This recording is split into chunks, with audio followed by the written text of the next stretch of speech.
Oh my God! Welcome everybody. Not sure what happened to my voice there. Welcome everybody to Crossing the Streams. We've got St. Patty's Day edition. We've got it all. Yeah, We've got it all. Top of the morning to you. Oh, we got a great show for you today. But first, we have two guests: Bryan Green, Mike White, and as per tradition, hey guys, we're gonna kick it off with the theme song. Mike White, take it away. Here's the story of some lonely fellows who spend way too much time watching the TV. All of them have jobs and friends. Well, not really. Just between you and me. The first person to ever go full Shatner. yes, Thank you. Green, Thank you. take it away. They made a live show out of their hobby. Every TV watcher's TV watching dream. Jeff, Ron, Sal, and Bob, and then there's Howard. They call it Crossing Streams. Bob. and then one day they went live on all the platforms. You could hear the people laugh and shout and scream. Still can't find another word that rhymes with platform, but man, they crossed the streams. Everyone, we crossed the streams. We We crossed the streams. streams. That's the way we do it here. We cross the streams. All right, well, it never works 100% on that last part. That's okay. It's all good. It is all good. We have a couple amazing guests today. King of podcasting, Mike White has been podcasting for over 11 We're in the years. presence of royalty. Wow. Long time, Mike. Mike Bow White, down. tell everyone about yourself and your podcast and all your goodness. So I mostly do the Projection Booth podcast, which is available at projectionboothpodcast.com, which I've been doing for just a little over 11 years. And that's where I'm talking movies every week with usually 2 special guest stars. And then we try to get as many interviews as we possibly can about the film that we're talking about, or something tangential if it's not possible to do that. And yeah, we've been we cover everything from the art house to the outhouse. Sometimes we'll do deep dives into just some very obscure films, or try to find the merits of other things, like one of my favorite episodes, Battlefield Earth, where basically the writer came on and was just like, yeah, that sucked. That was really bad. He admitted it, huh? Oh, he admitted it fully. Oh. And even the director, who's the nicest guy in the world, he was just like, yeah, maybe I put a few too many canted angles in that. So Can I ask you something? Was that Scientology funded? yeah, oh yeah, 100%. Oh. That was Travolta's dream project. Yeah. What's going on, Jerry? What's up, Jerry? You can keep asking my questions if you have my questions, Bob. Okay. Well, I was just that whole thing was so bizarre. I forget what were the names of the villains in that movie. I saw like half of it and thought, this is the worst piece of crap I've ever seen. Oh man, now I'm blanking. Of course, Like the Juggalos or something. yeah, they had like just can't one remember. letter away from the Ted Clorthos or something. Yeah. Yeah, whatever it was, they were these supposedly they came down to enslave the earth, and they were like code for some other Scientology bullshit. I forget what it was, but Oh yeah. I remember when it came out that it was just so universally panned, and everybody thought, oh, Travolta's career is over.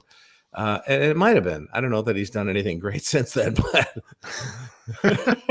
He did those commercials with his daughter. Yeah, if you love movies, and like Mike covers every movie.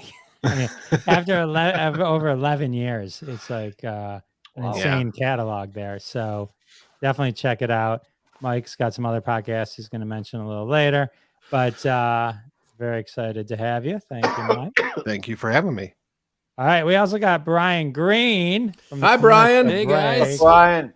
Hey, What's hey. up, Bryan Green? It's the Cyclos. The Thank Cyclos. you. Cyclos. Yeah, that's it. Thank Thank you, you. Brian. You're welcome. And he's Yeah, Turl. it's- John Travolta plays Turl. It's that whole anti-psychologist psychiatry thing that the Yeah. Scientologists have. Yeah. Stop being glib, Matt. You don't know what you're talking about. Yeah. Very funny story. I've been trying to talk to Whatever, Penn and couch Teller. jumper. I've been trying to talk to Penn and Teller for years and years, and their manager went to my site right after we had posted the Battlefield Earth episode, and Google Ads brought up an ad for Scientology. So he was just like, "Are you some sort of weird Scientology show?" Oh, man, I reached out to Penn after I had Paul Prevens on because I was like, I wanted to, could the aristocrats? yeah. Oh yeah. But anywho, you didn't reply back to me either. Well, the descriptor "weird" in front of Scientology is sort of superfluous. Isn't it? True. It's like Oh, all of our Scientologist listeners have tuned out, and we not lost going to. them all. they're going to go hook up to their e-meters. Sorry. I believe Leah Remini more than Scientology. That's for sure. Yeah. Me too. Well, And speaking Leah of world, Remini thinking is of the, world arbiter events, of truth.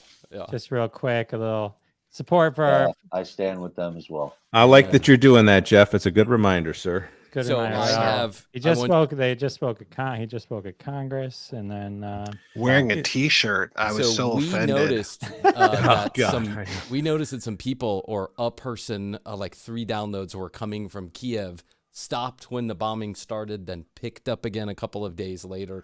And so Whoa. we said this on the show, and a girl from Kiev reached out to us in her native tongue and Really? wrote us a letter. Wow. She heard the message. She appreciates the support and that pure genocide is going on in that country, and wrote a number of other things to us. And I was just like, of all the, unimportant things in life, the commercial break is certainly there at the top of the list. But it tugged at my heartstrings. And then someone from Moscow also reached out to us and said that Wow. the sentiment there is purely anti-Putin for the most part, at least in Moscow, in the cosmopolitan, the more metropolitan cosmopolitan areas. So what a fucking nightmare, excuse my language. And Yeah, good for you. Stand with you, crazy. amen. Absolutely. I got this note. Also, it said, "Dear Jeff, we've never heard of the commercial break, but your podcast That's has gotten because you us didn't through even some hard introduce times." my podcast. You just kind of Just breezed goes over to it and show said, you that no matter "Stand what with we do, Ukraine." we're helping somebody. We're making someone's day bright. That's pretty cool, Brian. Actually, Thanks, bud. really cool. All right, let's cross some streams. We got the crossing the streams. We talk about TV shows that you should be binging or movies Woo. that you should be diving into. We have over 65 hours of TV binge watching my suggestions Lord. on YouTube. It's Holy. crazy. This is episode 66.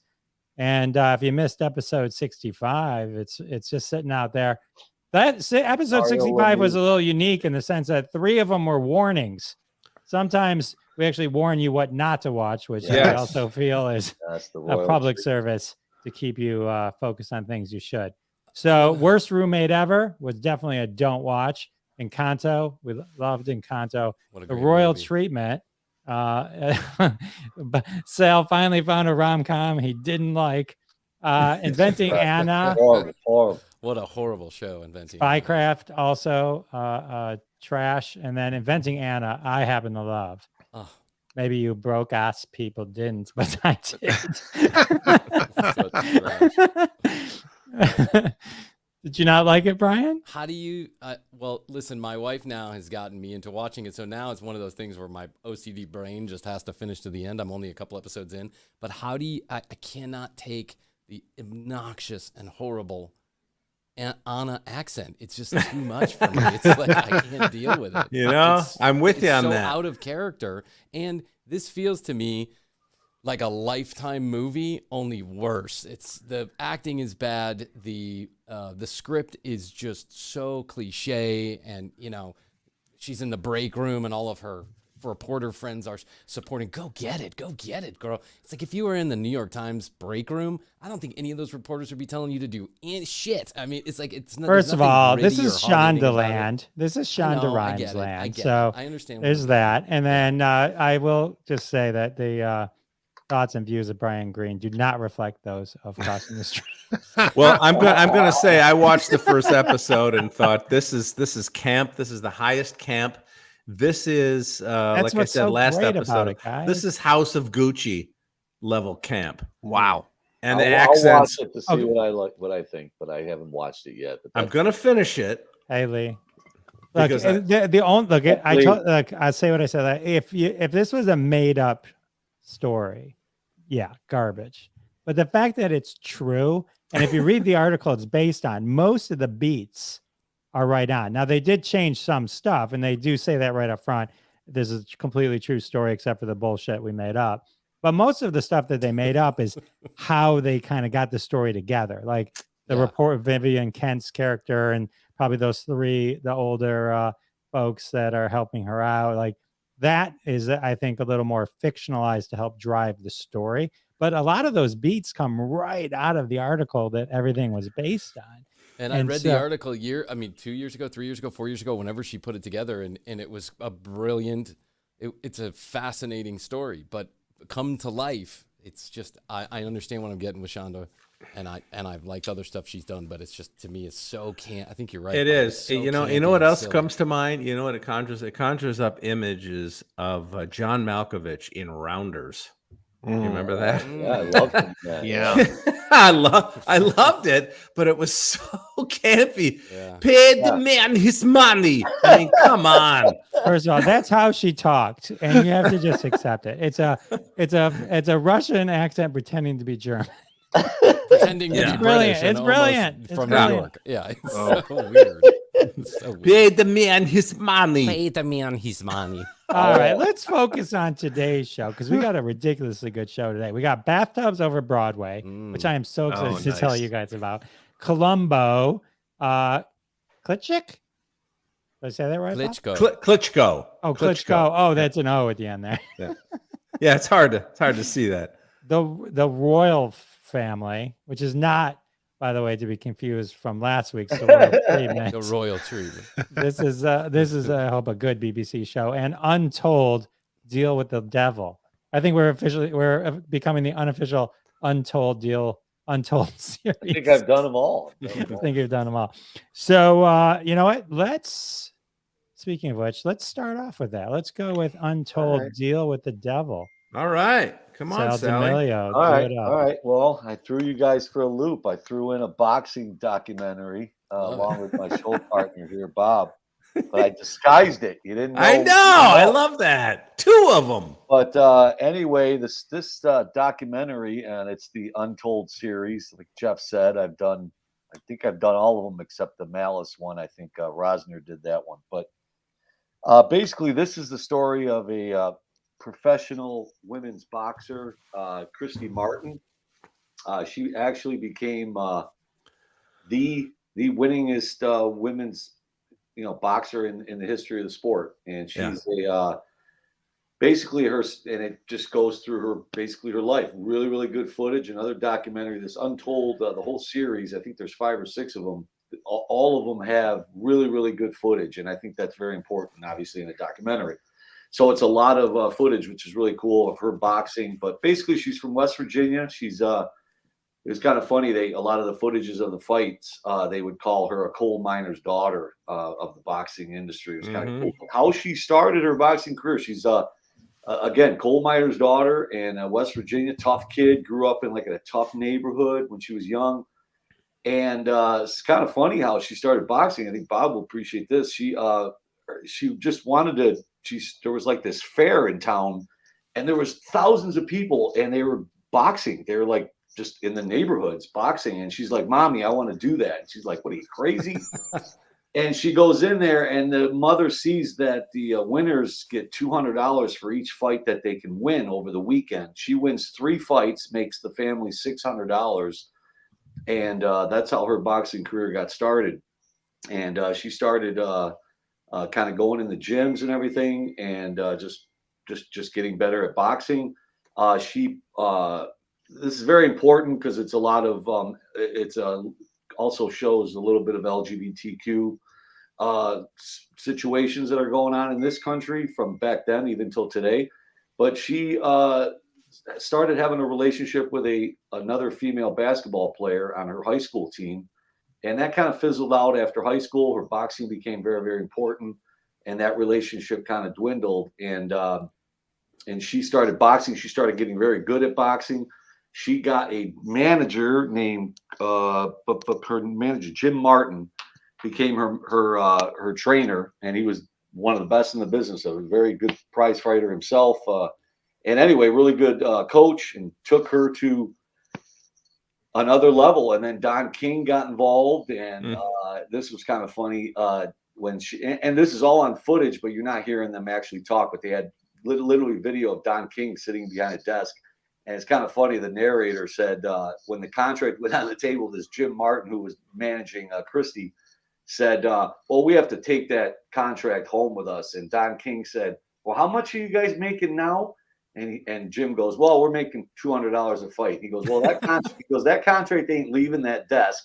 And that contract's going to make you more than $200 a fight. Obviously, it made them millionaires, actually. Don King made them millionaires. He put them on undercards with Mike Tyson. I didn't even know this. I mean, I've been watching boxing. Yeah, really she was one of the first. I really didn't know about her, to be honest with you. But anyway, she had a very, very illustrious career. She ended up fighting Ali's daughter, and that was actually one of her. Well, she ended up going like 49-9, but that was one of her first early losses. But anyway, she became a very, very successful boxer. But on the other hand, she also had a tough time because she ended up marrying her manager, and he ended up abusing her, and it was just and just a horrible marriage. Actually got to the point where they were there was almost an attempted murder involved by him, who ended up doing jail time on this. And it just kind of tells you the whole story of her, not only her boxing career, but her sexuality and obviously her abuse. She got into drugs. They just started doing cocaine together, her and Jim. Very, very troubled girl, but obviously just an amazing boxer.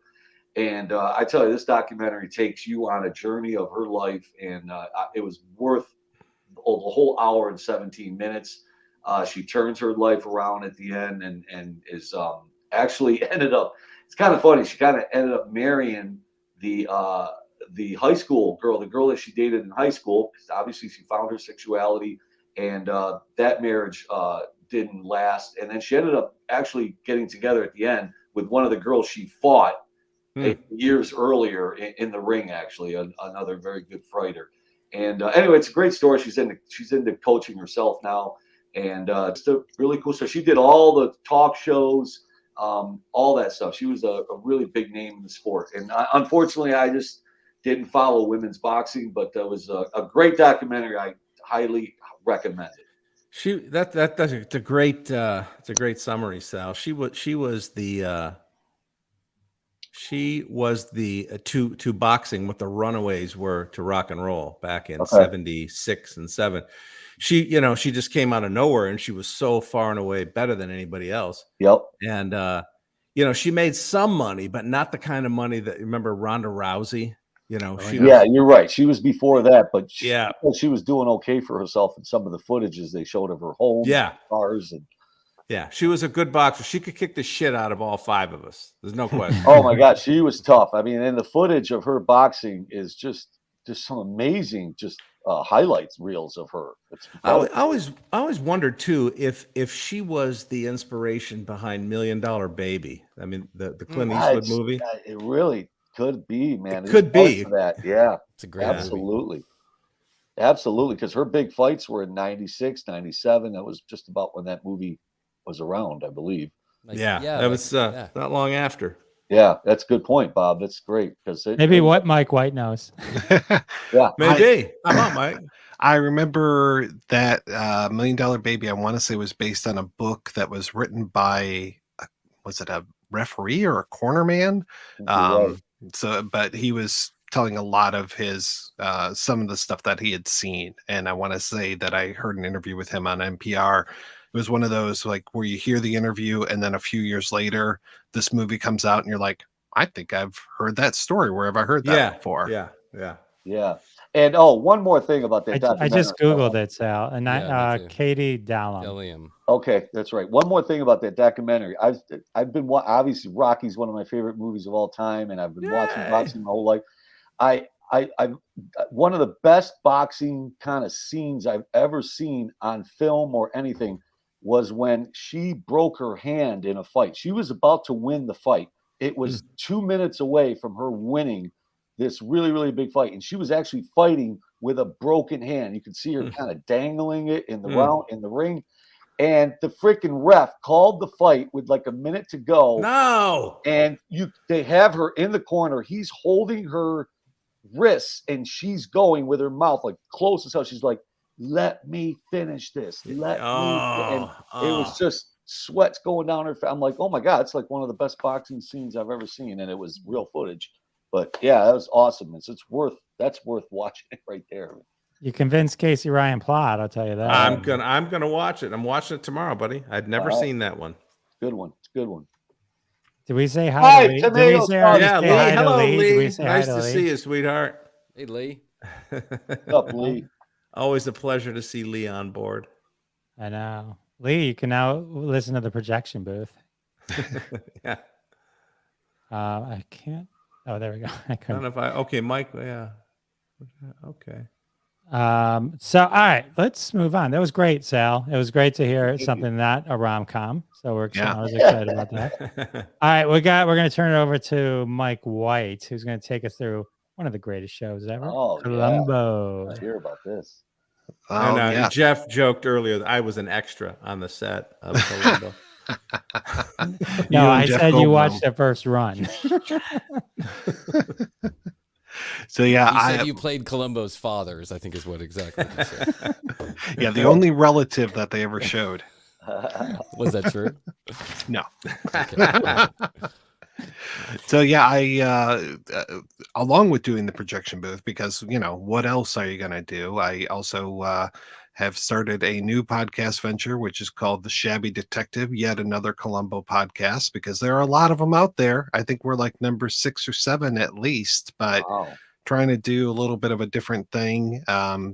It's that typical thing where you've got the person who's watched every episode, and then you've got the guy who hasn't seen any of them. So that's my buddy Chris, and I'm taking him by the hand. It's very romantic, and taking him through the entire run of Columbo. We are only up to the 3rd episode we just recorded about. The one, it was directed by this kid. It felt like he was going places, but I don't think he ever did anything else.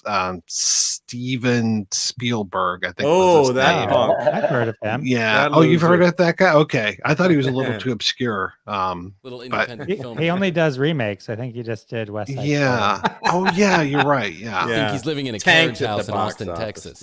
Yeah. Yeah. So we started off actually by talking about Crime and Punishment, because the inspector in that was very much an inspiration for Lincoln Levinson, the 2 guys who put together Columbo. People thought we were crazy. Why are you starting a Columbo podcast and talking about Crime and Punishment? But I think it was a really good foundation. And then we since have talked about the first pilot, which was really more of a TV movie that they were kind of using as a pilot, and then the proper pilot, which it was the first pilot I want to say was 68. The second pilot was 70. I want to say it was early 71. And then the first episode was late 71. They're trying to really make sure that they could get Peter Falk on this. And our first guest on the podcast, David Koenig, wrote a book about the shooting of Columbo, and he really dug up a lot of great stories, especially about just how cantankerous and what a perfectionist Peter Falk was, and that he did not want to do a TV show because he had done another one previously that failed after a season, 22 episodes, and he's just like, I don't want to do that ever again. So that's why when the wheel came up, with your Banacheks and McLeods and Macmillan and wives and those things, it was like, okay, Peter, you can do 6 episodes, not 22 episodes. He was finally on board. Oh, I didn't know that. So that's why we only got a little bit of Columbo every season. Yeah. Okay.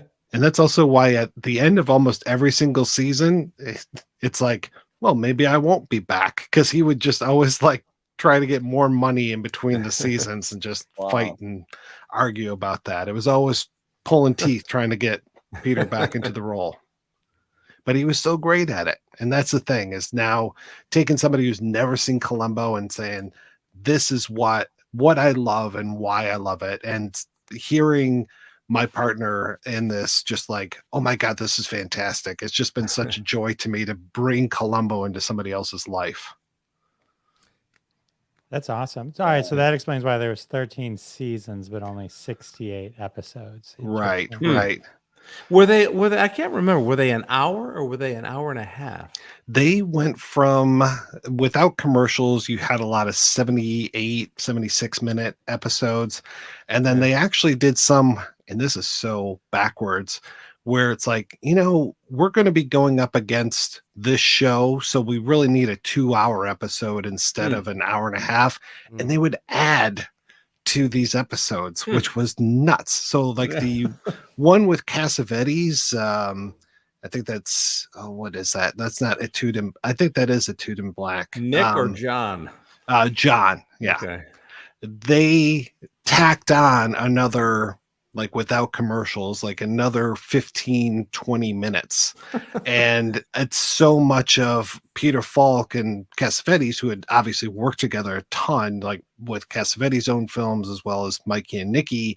And they just said, okay, guys, improvise. And that's where you get a lot of the greatest moments in that episode is just Cassavetes and Falk going at it, improving and coming up with their lines on the spot. It's just amazing. So they were that strategic with the schedule, knowing that they were going to be up against other things. Yeah, it's like, oh well, we're going up against a James Bond film, the Man with the Golden Gun. We really need something to pop here, fellas. So they were on 2 different networks. It was on 2 different networks. The original series was all, I want to say, NBC, Universal, and then when they came back in the late 80s, early 90s, I think it ran all the way up to 2003. That was all ABC crazy stuff. Yeah. 89 to 2003 they did. I'm just reading from the wiki. I didn't know it was on that long. I didn't either. 2003, huh? Yeah. Last May 9th of 2003. Yeah. And those ABC episodes, your mileage may vary. Didn't they have some awful, something like a Mrs. Columbo? Oh, piece of dreck with Kate Mulgrew or something. Who was that? That was 2 seasons. You're absolutely right. Kate Mulgrew. And it started out as Mrs. Columbo, and then it changed to, oh God, what was it? It was like Kate Columbo. There was a third title, and then it ended up as Kate Loves a Mystery was the name of the show. You talk about ringing it out. It's like, just stop already. You're embarrassing yourselves. Well, that's what they did in the 70s and stuff. Everything was a spin-off and all. But I think the Mrs. Columbo was like in the 90s, wasn't it? No, it was like 79. I want to say. All right. Yeah. I missed the boat on that because she wound up being captain of one of my favorite TV shows, Voyager. Yeah. But that's right. And she's in Orange is the New Black. Oh, that's right. Is that right? Yeah. She was great in that. Yeah. Yeah. So, Mike, what do you think makes this show so endearing after decades? I mean, it's been off the air for decades, but I mean, it's been around for 50 years. Right. I think, one thing I think is the inverted mystery style really captures people's interest. This whole idea of seeing the murder happen and then Columbo walking in the door and immediately focusing in on those details that are going to trip that person up, usually a man, but sometimes a woman, and just being so freaking smart and always like 3, 4, 5 steps ahead of the other person, but pretending that he is a complete schlub. And, just like, oh, there's just this one little thing that's bothering me. Oh, but it's not me, it's my captain, just all that stuff that he's doing. I just love that. And it's so captivating. I think Falk's performance is 95% of it, and then the other is that inverted mystery style, and you're just like, okay, when's he going to do it? When's he going to close that trap? What's it going to take to get this person to either confess or just have ironclad proof to say, you made the big mistake, you that wine got up to 106 degrees, and that's the wine that was served tonight at dinner, and that's how we know that your brother was in that cellar and the power went out while you were over in France.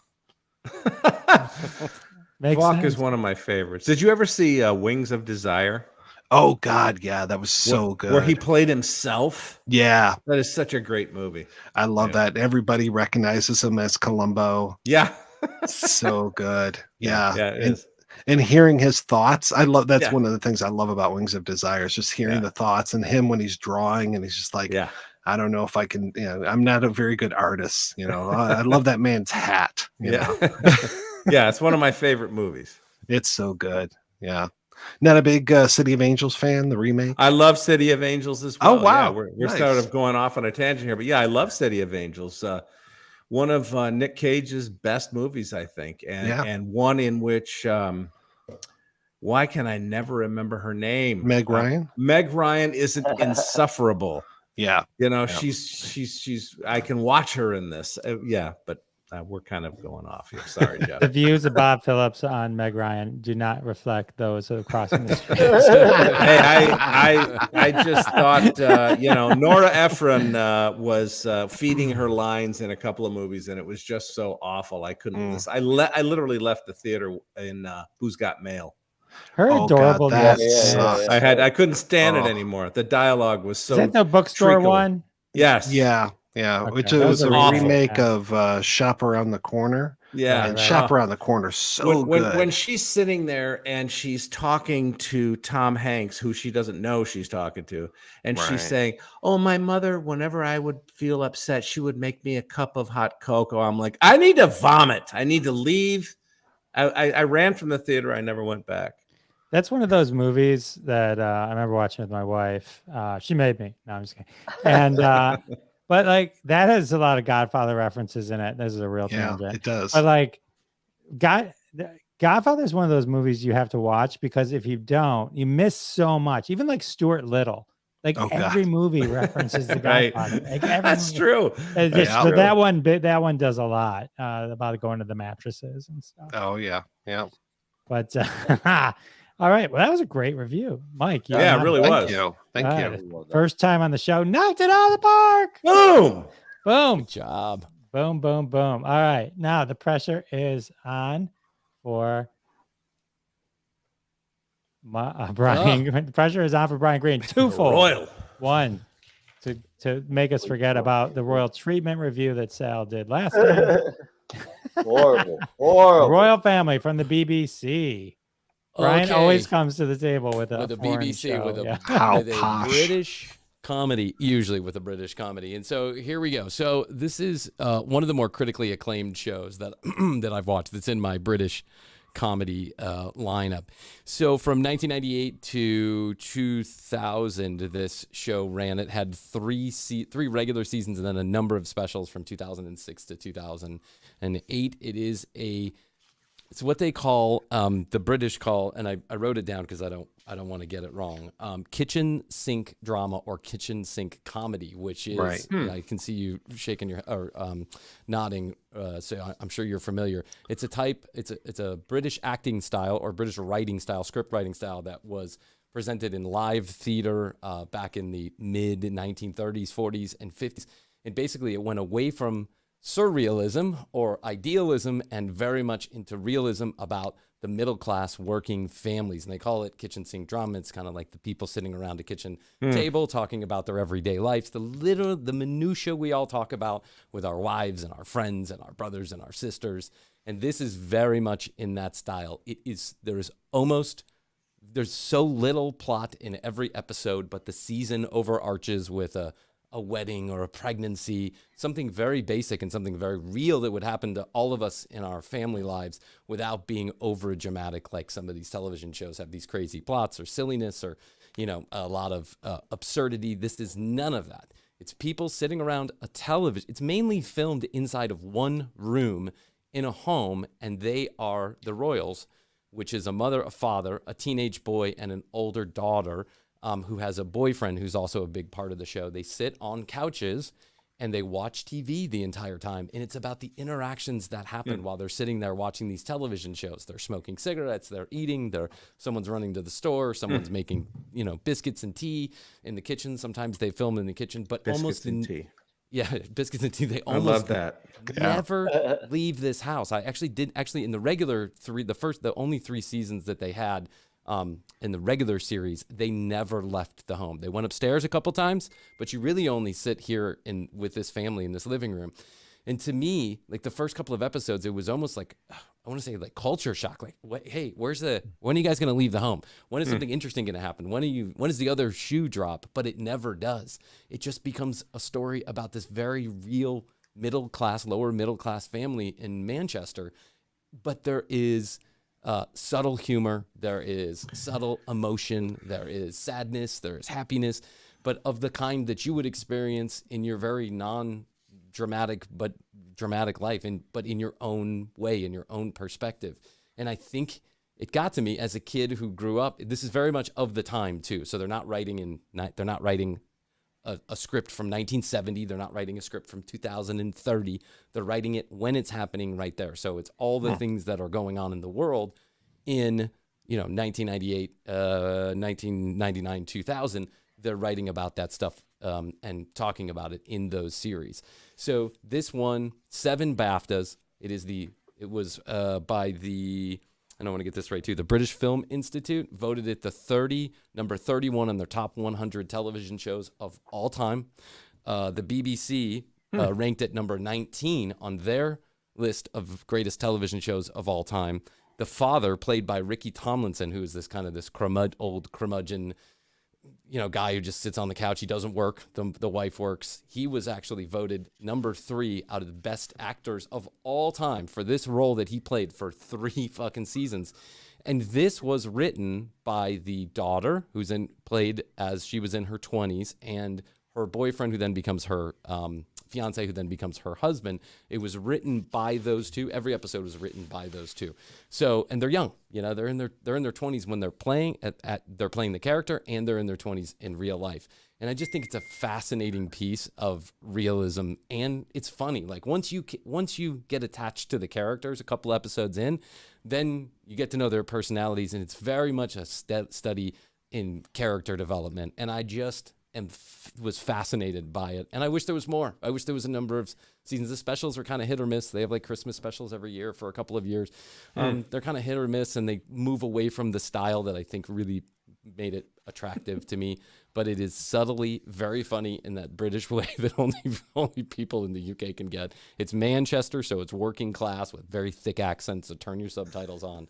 But it is it's a really well-crafted show, and by episode number 3, if you're like me, by episode number 3, you're totally into all of these characters, and you're sitting with them for an hour, on Netflix or whatever. I watched on Amazon Prime, I think. You're sitting for an hour. You're in their lives, but in the lives of some very real human beings, not some crazy, absurdist comedy, which I like also, by the way. So I recommend this highly if you're, if that at all interests you, that kind of character study, that realism, that kitchen sink drama, as they call it, get into it because it's one of the best. How many seasons? 3 seasons. Okay. And where can I see it? You can see it on Amazon Prime, BBC. So I think that Amazon Prime, if you have Amazon Prime, you'll get this show at BritBox. You can sign up for their 30-day free trial through Amazon Prime. That's what I was going to ask you. I wanted to know because I watched some other things the other day on Amazon Prime, and I thought, okay, I've paid for all Amazon Prime. Now I've got it. That's where they get you. Yeah, cuckoo head, fucking streaming. Jujubes or whatever. Okay. It's such. Now I got it. Right? I get it, but like what you have to do is you can actually. I'm sorry. It's on Prime right now. You do not have to get the BBC. You can watch the 3 seasons. You gotta be careful on Hulu for that too. By the way, yes, Hulu. You click on a show, you think it's like, and all of a sudden you're watching. You're paying for HBO twice. Yeah, but If you're an Anglophile, BritBox is worth it. We're going back and forth between BritBox and Acorn, which is the other service. Yeah, I and got both of BritBox them, seems yeah. to be winning God, out. it's insane. Yeah. Mhm. I think the worst is Peacock. It's like, oh, look, Oh, here's the boy. same shit you saw on NBC last week, but now you're paying for it.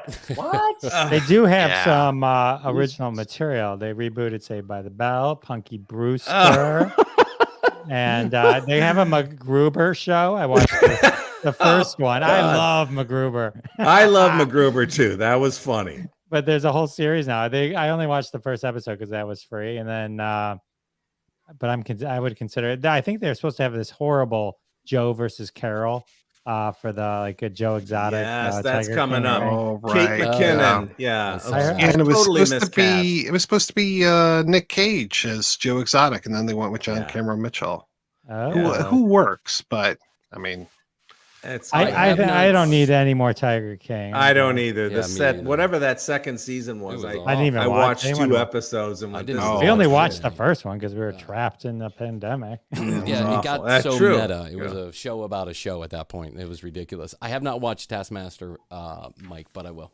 oh, Thank you it's for the fantastic. recommendation. All right. Speaking of fantastic, There you go. Klitschko. Wow, Let's lots go. of boxing in this. You guys Well, are Yes. fans, huh? You know, like normally Sal is a romantic, something Rom-com. romantic, something horrible, something that like he goes, yeah. If you guys ever watch, no, none of us will ever watch that, Sal. It's like but this is his first boxing one. It's like Bob have you is seen a- the anime version of You've Got Mail? No. Yeah. I- Bob is a boxer. Bob used to box, and so He's a boxer, kid. he okay. is go ahead. Talk it I away. promise you, in spite of that intro, you will be glad you listened to this little dissertation on this particular documentary because it is extraordinarily timely. Let's back up all the way to, let's say, 1996. Vitaly or Vitaly, depending on how you pronounce his name, I say Vitaly, and Vladimir Klitschko, brothers. Vitaly, the older of the two, captured the heavyweight crown before his brother Vladimir. There is a long and winding road that we don't have time to get into, and I don't think I would even if I did. I want to summarize it by saying these two men are, first of all, were unbelievably skilled and successful boxers in the late 90s to mid 2000s. The Klitschko era, they actually had an era, they called it. I think it was from like, 2000 to 2015 when Vladimir finally lost to Tyson Fury.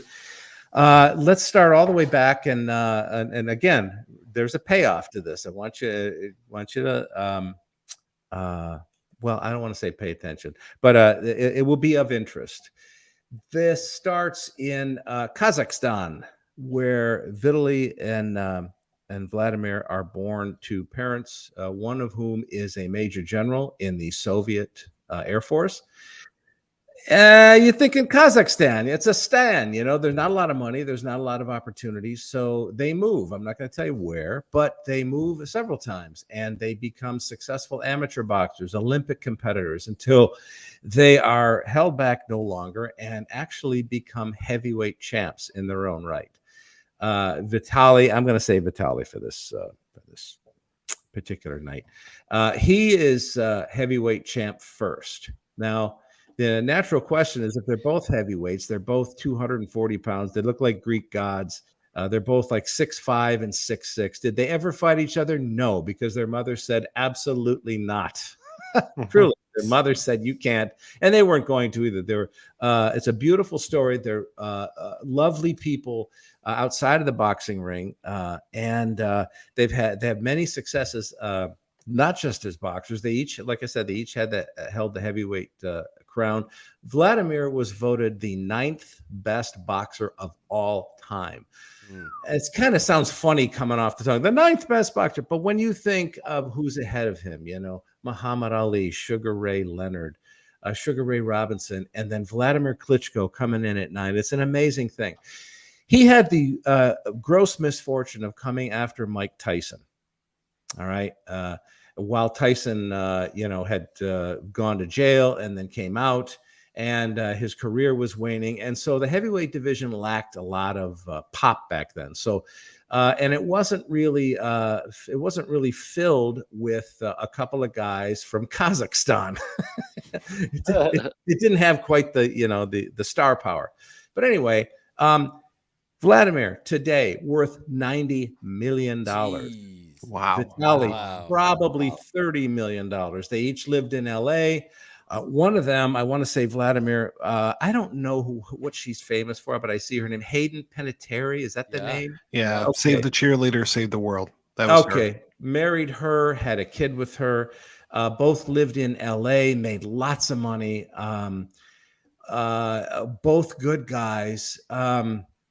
And Vladimir is a adjunct professor at a university in Switzerland. Each of them speak 4 languages. Each of them are expert chess players. And the thing that I love about them the most is that they both love each other. They've never stopped being brothers. We're there for each of their fights and never stopped cheerleading for each other. They, for example, I mean, they have so many records, and you probably don't even know this because of the time in which they did it. Vladimir has the most heavyweight title wins in boxing history. He has won 23 title fights. It just never happens anymore. It just doesn't happen. He had 2 heavyweight title reigns. Vitaly, not quite as successful, but equally good in terms of making money. Now, you say to yourself, okay, what the hell is he talking about? Why was he saying that this story is germane to today? And that is because Vitaly Klitschko is now and has been the mayor of Kyiv in Ukraine. This is where both of them live. This is where both of them came back to, because although they were born in Kazakhstan, they moved to Ukraine and were raised there and became Olympic champions and pro champions. Eventually, if you're going to be a success in boxing, you have to move to the United States. You have to be in and around Las Vegas, Los Angeles, that kind of thing. And they did. And this is where they became world champions and made their money. Now, I have such admiration for both of them, because with that kind of money and that kind of power and the kind of world renown they have, they can be any place in the world. But where they are now, where they both are, is somewhere in Kyiv. And they are on the actual hit list of Vladimir Putin. He wants them. I mean, you know how he wants all these people dead, right? These two have spoken out so forcefully against him. Just today, I think it was, Vladimir was asked, he was, a reporter said, do you think that, the Russians are being truthful about not targeting civilian targets? And he was standing in front of a theater that had been bombed, and he said, bullshit, look at this. This is what's happening. So these two guys, I mean, what guts, what courage. They're not on a yacht somewhere in the Greek Isles. They're in their adoptive country, and they're fighting for it. So the Klitschkos, watch this documentary. This is actually 2011. It doesn't have any of today's references in it, but it shows you the kind of people they are and where they got their start, and how their love for each other and their family and all the obstacles they overcame brought them to where they are now. So cool. I'll watch it. Yeah, I'm gonna That's watch. amazing. I always thought that That the was awesome. Klitschkos were going to be an opportunity. We all enjoyed heavyweight boxing, right? It was a thing for a long time where it was must-see TV, and you had to watch Tyson and Holyfield and all these big personalities and these big names fight. And I always thought that watching the Klitschkos, that these two would be superstars in that right. And they were to some degree, but not like the Holyfields or Mike Tyson or some of the Butterbean or whatever, these other guys who have these large personalities. Butterbean. Yeah. Butterball. Remember Butterbean? Oh, yeah. And I'm fascinated by their story, because when it comes down to it, I think they were just nice guys, right? They were nice guys who really knew how to box. And so I don't think they got and the world was turning MMA at the time too. So I think it was just That's a good point. Universe. Yeah, it was. It's strange that it's described as a lull in the heavyweight, history. But It was a when you boom for realize MMA. what they both did, particularly Vladimir, to win 23 heavyweight title fights. I don't mean bouts. He defended his title or fought in others 23 times. That's just an amazing number. Yeah, it's crazy. So, Wow. there you go. Well There said, you bro. go. We have one comment for, I guess, Mike. I think it's for all of us. Kevin, look at Kramus. Kevin Kramus. Famous. the famous Kramus. Famous. What do you All say? right. Buffalo? Well, hey, Bob, that was great. I feel like you bring so many great boxing documentaries to the show, but boxing seems to have some of the greatest stories. I think they do. They do. I mean, there's so much drama in that. I mean, it's so elemental to human history. People fighting, right? And one of the things I love about it is that you can hear people talk all the time about, I'm gonna go play baseball, I'm gonna play football, I'm gonna play hockey. Nobody ever says I'm gonna play boxing. You got to be committed, and I think people sort of understand that. Yeah, totally. True. All right, I'm excited to introduce you guys to this documentary called Bathtubs Over I'm looking Broadway. forward to this. Okay. So Bathtubs Over Broadway is 90 minutes of goodness. So it falls into the category of it's just long enough. It doesn't overbloat itself. And just to give you an idea, when I watched this, my wife interrupted me and I snapped. You know what I mean? Like, how like you're focused and the person interrupts you and doesn't know you're focused. Like that's how much I needed to get back to this documentary. Okay. So this documentary, Bathtubs Over Broadway, it's not too old. It's just a few years old. 2008. It premiered at the Tribeca Film Festival and was one of the top Tribeca picks by De Niro himself. I just read that. So it was directed by Dava Weissnet, who she won the Tribeca Films Award for this and Best New Documentary Director. It's won a ton of awards. So what this Bathtubs Over Broadway is, it starts with the David Letterman show, and it's focused on Steve Young, who was a writer for the David Letterman show for 25 years. And the documentary basically follows him. This is his story. And so while he was at the Letterman show, he gets there. One of the people gets fired. He ends up in their office. There's a pile of records. And what's this? Well, maybe you'll take this over. Dave does a bit called Funny Records or something, right? And so what the bit was is Dave Letterman would play records that were obscure and silly, like the Shatner records or Nimoy singing and stuff like that.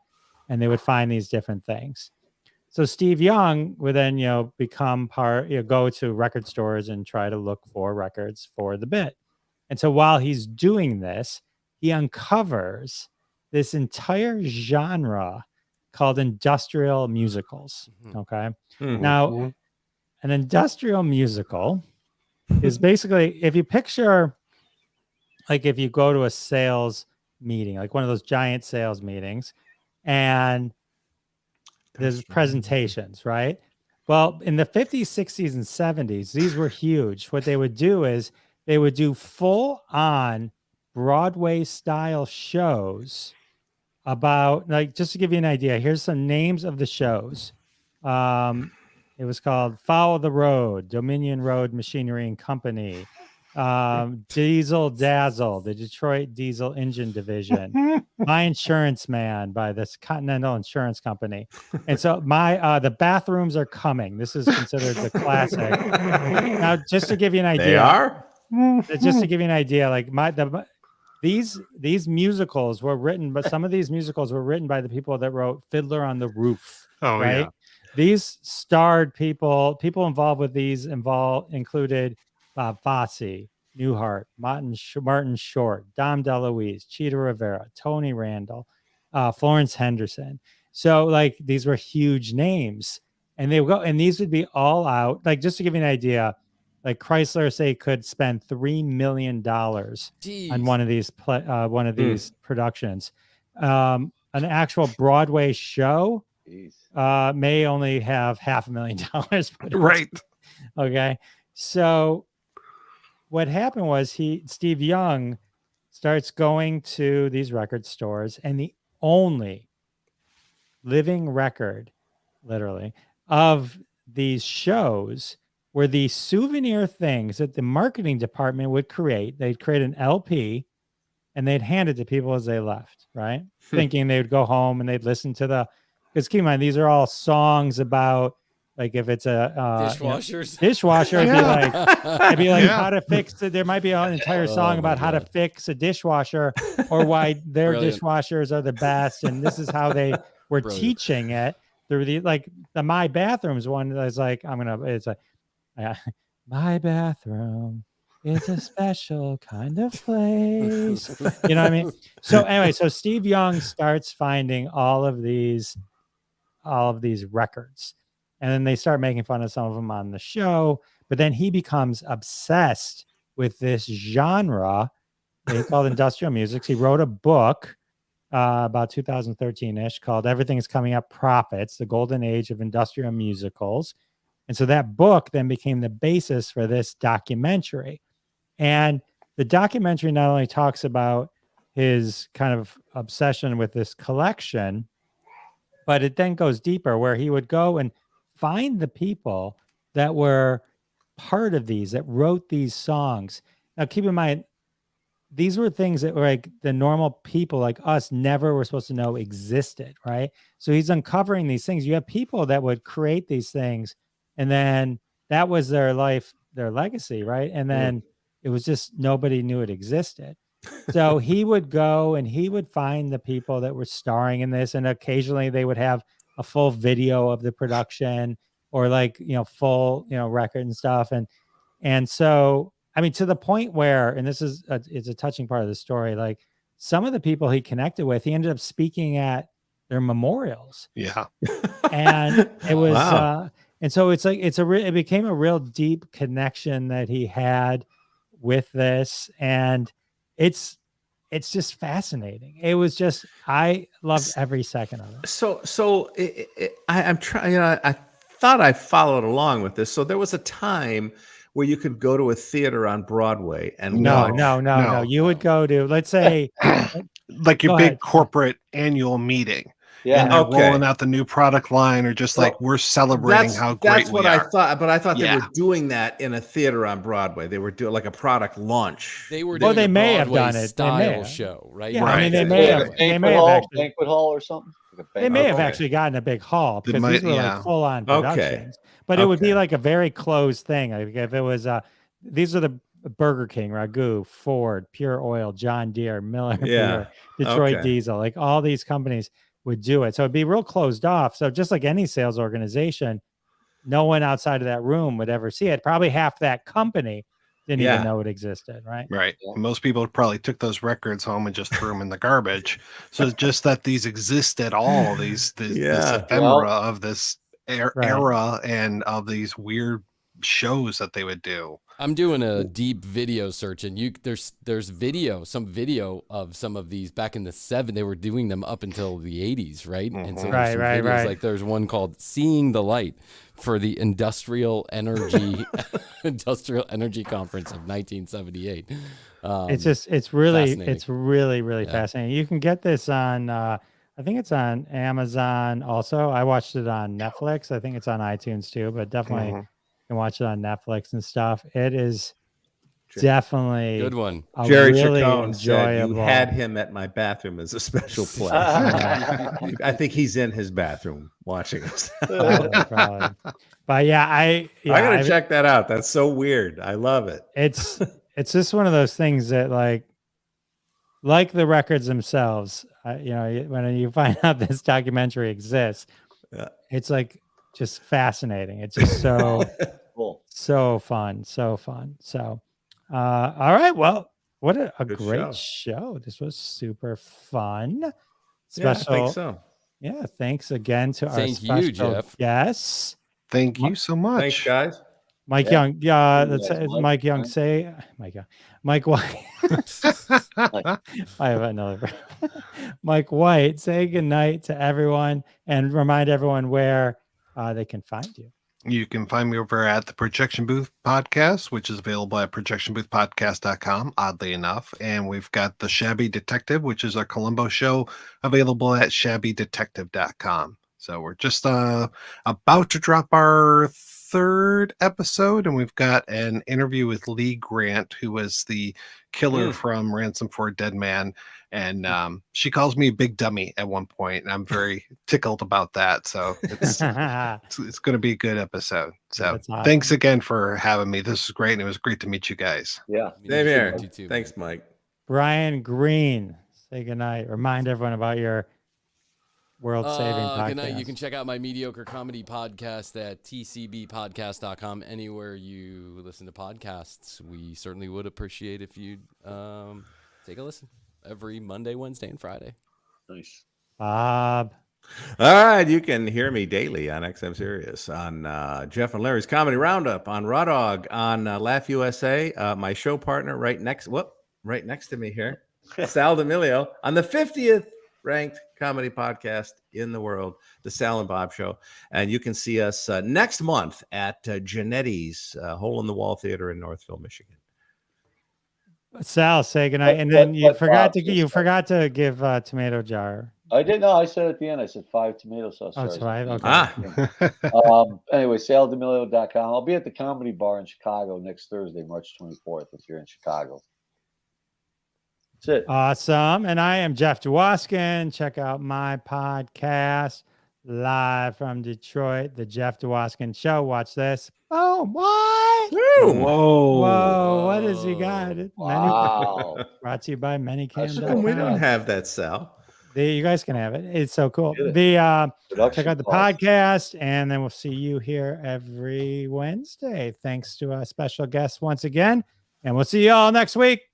And that has been another episode of Crossing the Streams. Join us every Wednesday at 9:30 p.m. Eastern Time, live on Facebook and YouTube. Follow The Jeff Dwoskin Show on YouTube to be alerted every time we go live with your hosts, Jeff Dwoskin, Ron Lippett, Howard Rosner, Bob Phillips, Sal D'Amelio. We're all in the socials. Follow us. Listen to our podcast, live from Detroit, The Jeff Dwoskin Show, The Sal and Bob Show. Check them all out, and we'll see you next week and every week when we cross more streams right here. See you then.